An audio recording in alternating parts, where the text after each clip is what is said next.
Hi, it's Maria from Still Dreaming Homestead.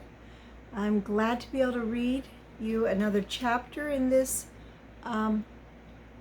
DJ Dillon book, Escape from the Raging Rapids.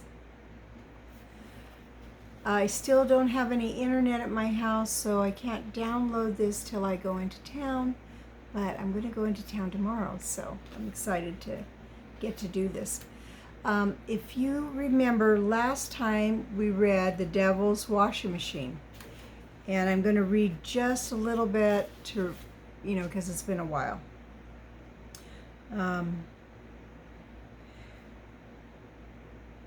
He called to Alfred, DJ that is. The Devil's Washing Machine is a good name for this place.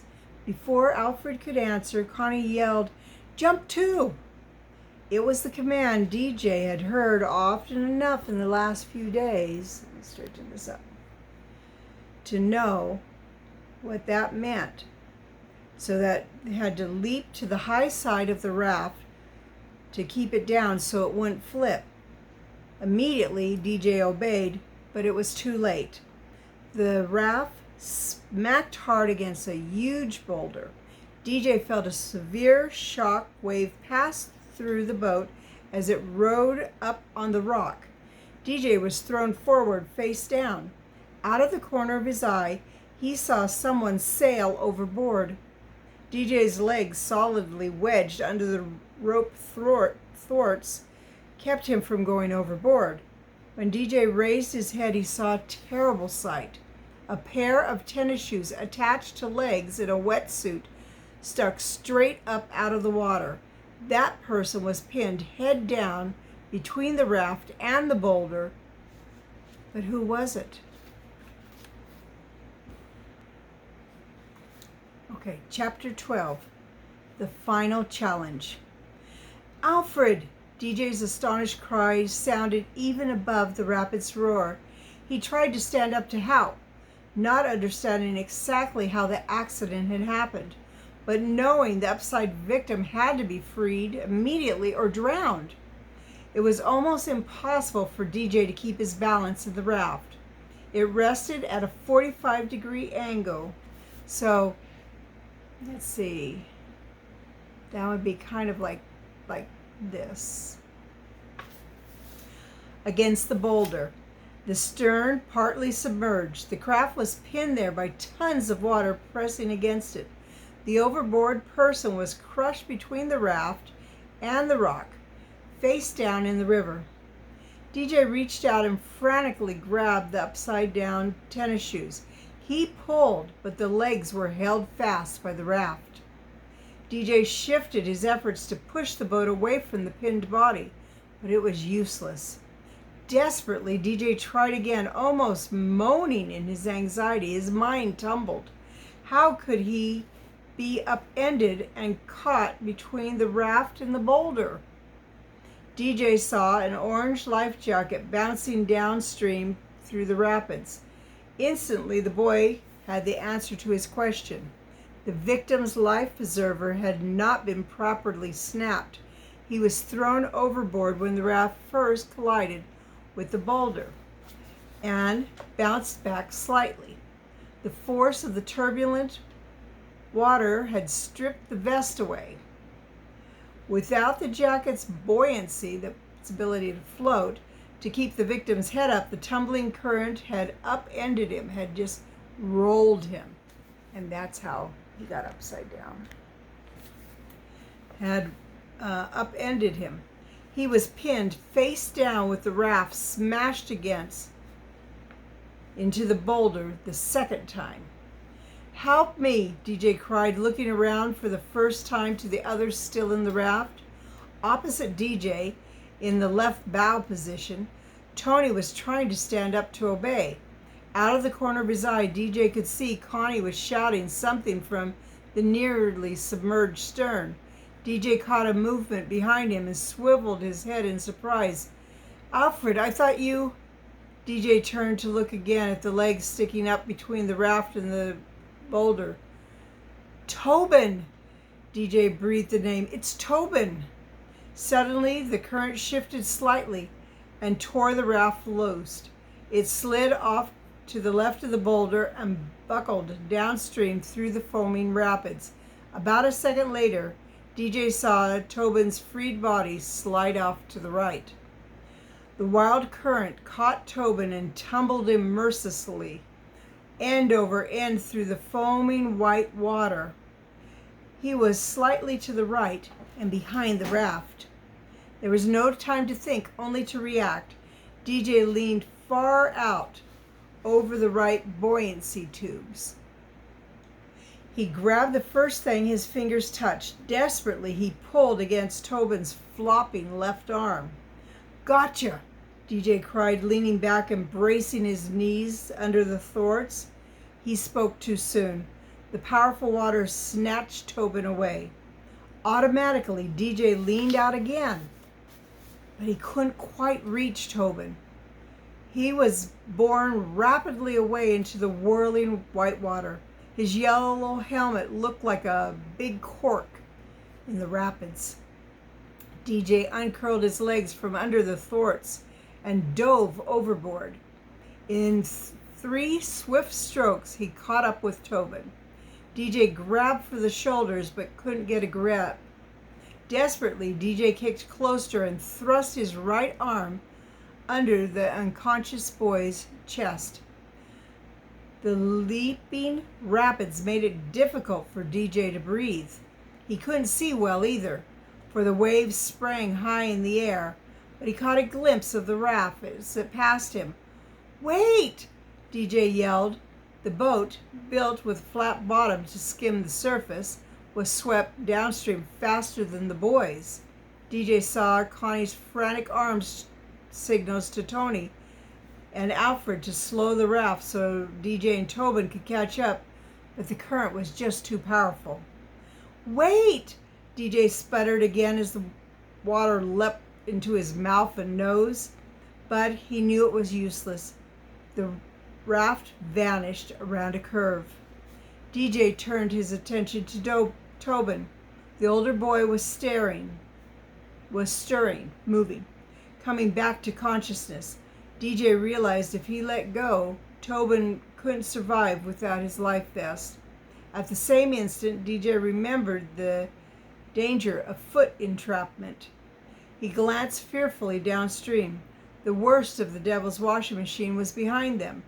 The water was becoming less thunderous, less violent and foaming. The river was also much shallower and therefore more likely to have hidden rocks on the bottom that could trap a foot and drown a person. DJ forced himself into a semi-sitting position, feet outstretched, toes barely sticking out of the water. He saw another half-submerged boulder ahead and remembered to push off against it with his feet. He did fine, but the current caught Tobin and almost tore him free from DJ's grasp. "It's cold," DJ thought, as his teeth started to chatter. "We've got to get out of here before hypothermia gets us both." As Tobin's consciousness returned, he automatically began to struggle as any person would who thought he was drowning. "Don't!" DJ cried, getting another mouthful of water. "I can't hang on to you if you fight me." Without thinking, DJ brought his feet down so he could concentrate on hanging onto the struggling Tobin. He felt his feet touch the rocky bottom. "Good," he thought. "I can stand up and get to shore with..." The thought was jarred from his mind when something grabbed his left foot. Before realizing what was happening, the force of the rushing river spun him around. He felt a terrible pain in his left leg as it was held fast. "Foot entrapment," he cried aloud. From what the guides had said earlier, DJ knew that his foot was caught between 2 large stones on the bottom. The next instant, the powerful downstream current knocked him off balance. He fell backwards, his free leg breaking to the surface. His trap one twisted so sharply, DJ yelped in pain. The current forced him underwater. His life jacket popped his head up again. DJ had a terrible choice. If I let go of Tobin, I can probably reach down and free my foot. But without a life jacket, he might drown. His thought was snapped by Tobin yelling, "Let me go! Let me go!" He struck out wildly with flailing arms. He pulled free of DJ's grasp and floated downstream. DJ didn't see any more. The surging current again forced him backwards and under the surface. This time the life jacket did not pop him back up. At Stony Ridge, Grandpa Dillon had gone to the old shed with his son and brother Paul to get an axe the lay preacher wanted to borrow. They'd left Pris and Kathy on the front porch with Stranger and Hero. Grandpa was saying to the two men, "I never seen the likes of it. That there hair puller has done sat like a stump ever since Saturday, staring at the high country. Every once in a while he'll jump to let out a howl that'll curl your eye teeth. But he's been quiet for, oops, there he goes again." On the front porch, Pris and Kathy were so startled by Hero's sudden jumping and howling that they clutched each other in fright. "Boo!" The dog's powerful body quivered with the anguish of his mournful cry. Pris exclaimed, "He's gone mad! He'll bite us!" It took the older girl a moment to realize what was happening. No, Hero's howling just like Grandpa Dillon told my dad he'd been doing for days. Grandpa said it means something bad's happening to DJ. My father said he's heard of such things. Both girls watched in fascination as the scruffy mutt continued to howl, breaking off one mournful cry only to suck in a lungful of air and throw up his muzzle to bay at the sky again. Pris whispered, "Something really bad must be happening to DJ." At the shallow end of the Devil's washing machine, DJ managed to get his head above water. He sucked in great gulps of air and shook his head to throw the water from his eyes. The yellow helmet made his head feel heavy. The boy tried to calm his thumping heart. He glanced down. He was in chest-deep water, so clear he could see his trapped foot. It was wedged between two large river stones. His foot was slightly twisted where the current had thrown him off balance and pinned him a bit downstream. His mind raced. Big rocks, but maybe I can move them. If not, maybe I can get my shoe off and pull my foot free. He glanced around, wondering what had happened to Tobin. He wasn't in sight. Even in the insulated wetsuit, the speed with which the icy water sapped DJ's strength surprised him. He felt himself getting weaker and his movements slowing. Whatever he did had to be fast. He plunged his face underwater.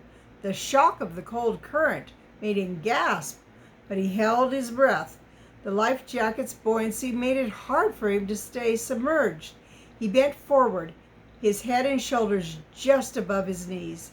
He strained to push his hands against the rock. He added his free foot, but that threw him off balance. Too heavy. The realization that he couldn't move the rocks automatically followed by a second choice. Maybe I can get my shoe off.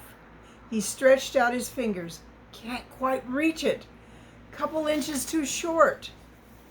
He jerked his head above the water, gulping for breath and shaking from the terrible cold. The rushing downstream white water hit his life jacket and poured a steady stream in his face. He turned his head to the side to breathe. DJ shook violently from the icy water. Gotta hurry.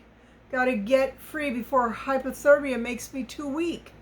Gotta find Tobin and help him too. DJ took another breath and plunged his face underwater again. He strained to reach the tennis shoe. His fingers just barely grazed the tip of the shoelace before the powerful current forced him over backward. He came up more slowly this time. I'm losing strength fast, he thought. I've got to reach it or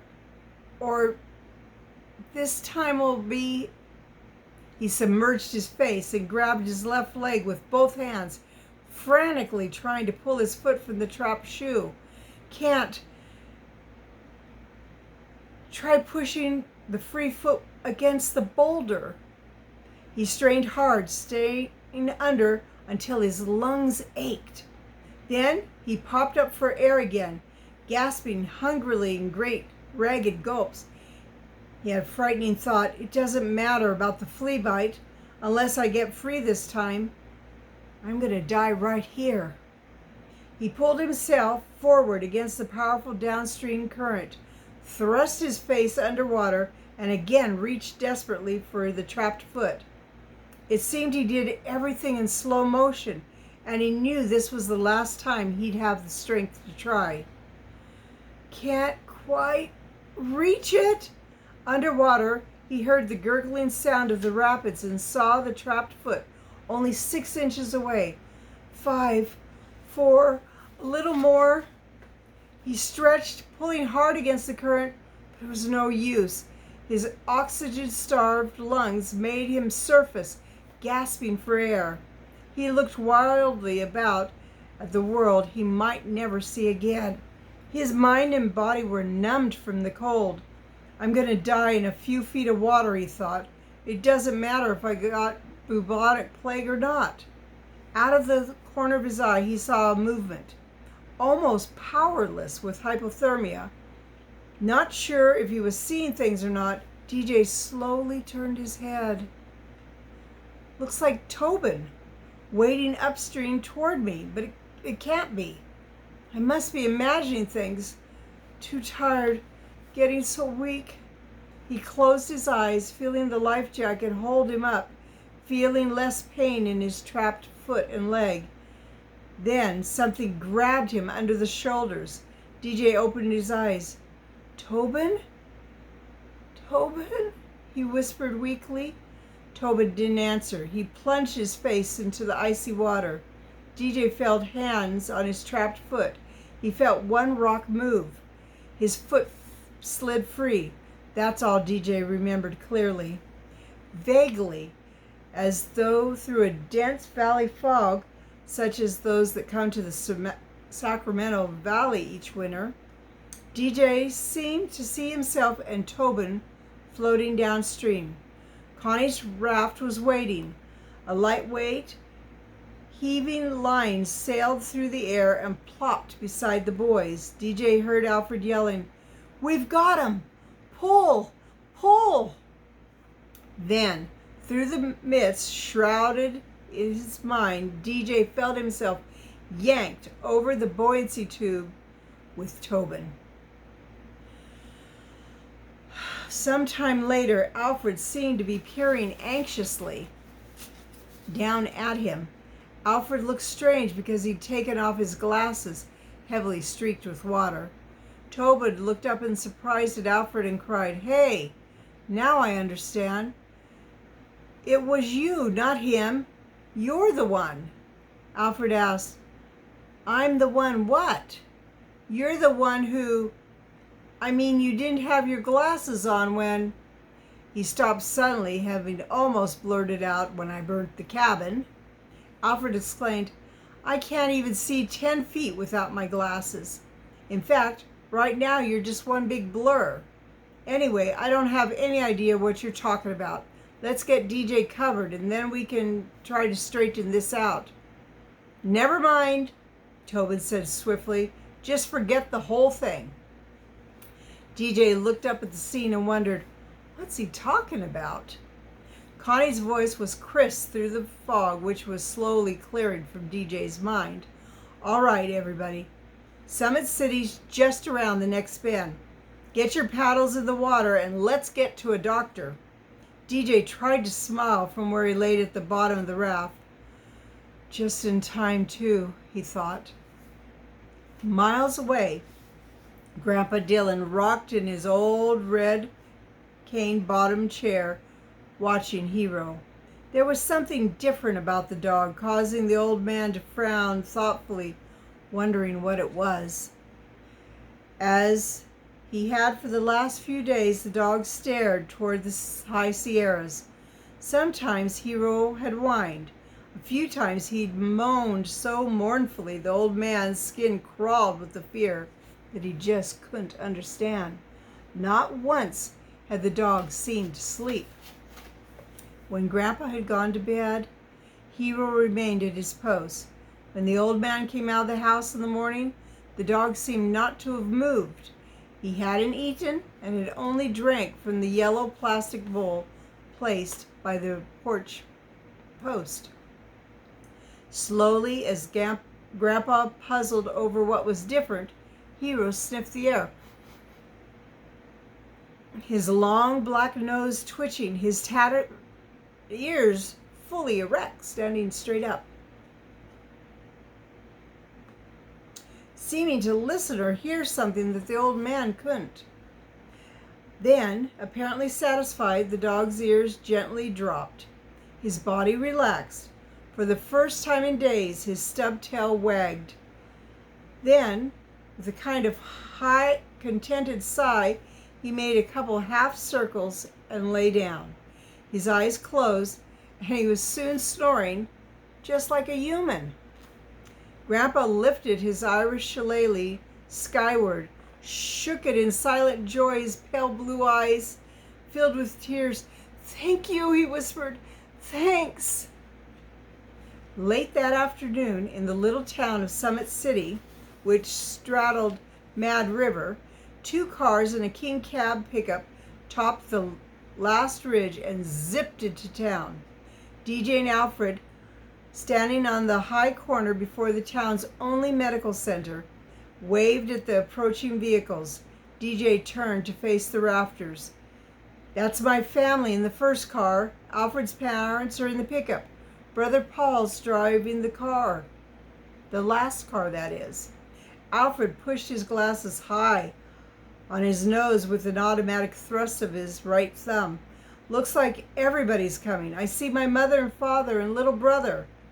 There's DJ's father, 2 Mom, Pris, and Grandpa Dylan, and Brother Paul and his wife and Kathy. Look, DJ, isn't that Hero in the back seat of Brother Paul's car?" "Sure is."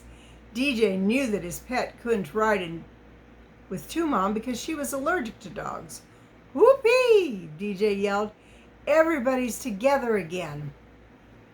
The 3 vehicles pulled to the high curb, and all the family and friends rushed together towards each other. There were glad cries and tears and explanations that came in bursts like machine guns firing. DJ assured everyone, "The doctor says I'm going to be just fine." Odell and Tobin, too. DJ said. Almost everyone hugged DJ except his father and Kathy. She grinned shyly at him, and he grinned back. Brother Paul engulfed the boy in his strong arms. DJ whispered, "You were right when you said God is with you when you are with him." That comes from 2 Chronicles 15, verse 2. Hero had been left in the stag's car, but after Grandpa and DJ hugged, the old man opened the door. The mutt sailed out of the back seat and landed in DJ's arms. DJ was almost knocked down in the dog's joyful whining and barking reunion. Grandpa said, "DJ, wait till I tell you about that there dog of yours and how he behaved the last few days. You plumb won't believe it." DJ ruffled the scruffy dog's scarred ears and whispered lovingly, "I'd believe anything good about you, Hero. You're the world's smartest dog." Slowly, a silence settled over the group. DJ placed Hero on the sidewalk by his left leg. It was sore from being twisted, but it would soon be all right. The boy straightened and looked silently at his father. Sam Dillon met the gaze momentarily, then turned to the people who'd been on the rafts. "When Alfred phoned me while DJ was in the doctor's office, He told me about how all of you had saved their lives. I'm obliged to you. I'd be right proud to shake the hand of each and every one of you. DJ introduced Brad, Connie, Renee, and her father. DJ saved Ray and the Swarsea brothers for last. This is Ray Hazelberry, DJ said, presenting the sour-faced man with a scar. While we were waiting for you, I found out his wife was killed in an auto accident. He took this raft trip to get a hold of himself again. Dad Dylan gripped Ray's hand hard. I know how you feel, he said. It happened to me. And, DJ said, laying a hand on Odell's arm where it rested on a crutch, this is Odell. He found a hidden valley that'd be great to see again. Glad to know everybody, Odell said, shaking hands all around. But I've been thinking I don't ever plan on going up there again. This trip sort of made me do some deep thinking. Maybe I'll find a new kind of work. What do you do, Mr. Swansea? Two Mom asked. Well, ma'am, I'm not right proud to tell you what I've been doing. Ask me again a year from now, and I'll be happy to answer you. DJ continued, and this is Tobin. He saved my life, as Alfred told you on the phone. Tobin shook hands slowly, thoughtfully. He saved mine first, so I owed him. Owed him more than he knows. I had him mixed up with somebody else and almost did a terrible thing, but, well, I guess I found out I was the one who was mixed up. Renee stood with her father's arms around her. You still mixed up, Tobin? He smiled. No, I don't think so. There was an awkward silence before Brad said, well, guess it's time to go. As everyone turned and began to move apart, Renee slipped out of her father's arms and shyly approached Alfred. She lowered her voice and said, before we go, Alfred, would you, write to me? Alfred was so surprised and flustered. He stammered and finally nodded, I guess so. DJ, standing close enough to overhear, smiled at himself. Brad had been right. Something special happens to people on rafts. Well, DJ said, thanks again, everybody. His father held up his hands. Just a minute, DJ. There's one more thing that needs to be done right here and now. DJ looked at his father in surprise. Dad Dylan's voice came again, so low and husky that it was barely a whisper. He looked at DJ with eyes that glistened with a suspicious brightness, meaning they probably had tears in them. DJ, before God and everybody here, I want to do and say something that's long overdue. DJ looked at his father without understanding as he moved forward, powerful arms outstretched. Son, he whispered, I want to hug you. Before DJ could answer, his father clutched him in a rib-popping bear hug. DJ, Dad Dylan's voice cracked and he started a third time. Son, I love you. DJ thought his father's hug was the nicest experience, and the words were the best he'd ever heard. He would remember them the rest of his life. That is amazing. Well, I've got one more book to read. Oh, hold it, do I? Let me see. Maybe this was the last one. Yes, this was the last one in this series. And so I think in the final part that we just read, it's a message to us is that it's important to let others know how important they are to us, how much we love them. We never know if we really have another day to tell them that or to express it in some way. So I encourage you, tell those you love that you love them. I hope you enjoyed these stories. I sure did. It's been years since I've read them, and I enjoyed them just as much. I think I'm going to be starting a new YouTube channel called Maria's Stories. I will post again if I'm able to, when I'm able to do that, and that's where I will do regular stories like this. And I hope you like it. If you have any suggestions of stories you'd like me to tell, beyond just some of my own stories that I'll tell too, let me know in the comments. And I want to say I love you, I really do. I want to pray blessings on you and yours, in your house and out of your house, in the day and the night. Whatever you do, keep dreaming. I'll post again soon. Good night.